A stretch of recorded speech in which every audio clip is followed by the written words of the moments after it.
Mira was a young woman who had to travel to a small town for her new job.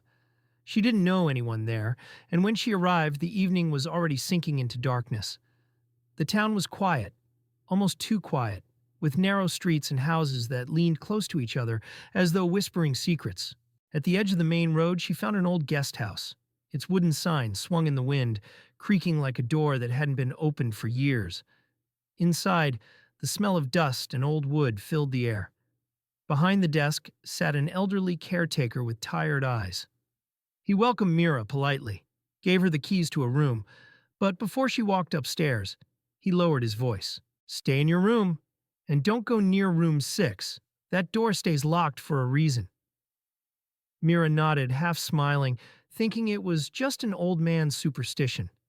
She carried her bag up the stairs, past dim lamps that flickered as though the bulbs were afraid to shine.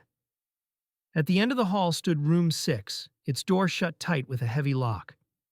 For a moment she felt it, a strange coldness in the air around that door. She walked quickly to her own room and told herself not to think about it. But curiosity is a seed.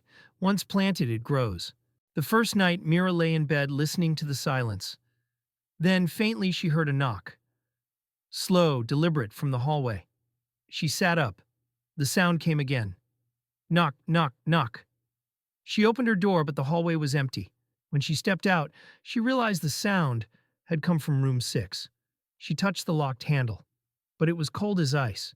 She hurried back inside, heart pounding. The next day, she asked the caretaker about the noises. He only shook his head.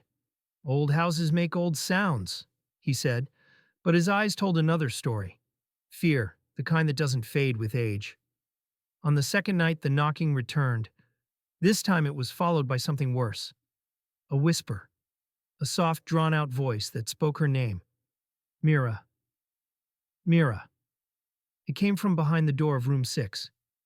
Her hands trembled as she bent down and looked through the thin space between the door and the floor.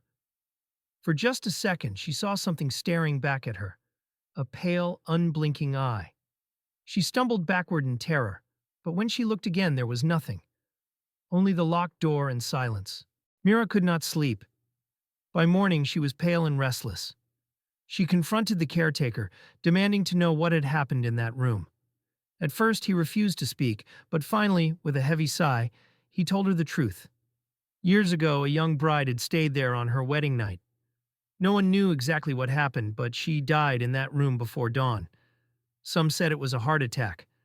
Others whispered she had been murdered by her jealous husband. Whatever the cause, the bride never left. Guests who stayed there afterward spoke of voices, shadows, even hands reaching for them in the night. A few vanished completely, their belongings left behind, their names forgotten. Finally, the room was locked and never used again. Mira listened, but she didn't believe. Ghosts were just stories. She told herself her mind was playing tricks. That night, when the caretaker went to bed, she crept to his desk, stole the heavy iron key, and carried it upstairs. Her heart thundered as she stood before the door of room 6. The key slid into the lock, and the sound of it turning seemed louder than a scream. The door opened with a groan. Inside, the air was thick, heavy, colder than the rest of the house. Dust lay on the furniture, but the room looked strangely untouched, as though someone had left only yesterday. On the bed lay a faded white veil. On the cracked mirror above the dresser, red stains streaked across the glass. Mira stepped inside. The door slammed shut behind her. She spun, reaching for the handle, but it would not move. In the mirror, she saw something that froze her blood. Her reflection was gone. In its place stood a woman in a torn wedding dress, skin pale as ash, eyes black as night. The woman's lips moved, whispering, "Stay with me forever," Mira screamed. The mirror shattered, glass flying across the room. The caretaker woke to the sound of her cries, rushed upstairs, and threw himself against the door. But when he forced it open, the room was empty. No Mira, only the broken mirror and the veil on the bed. He searched the house, the town, everywhere, but Mira was never seen again. Now the guest house still stands. Room 6 has no door anymore, just a wall where it once was. But the people of the town know the truth. At night, if you put your ear to that wall, you can still hear a faint voice on the other side, a voice that whispers over and over, "Let me out! Let me out!"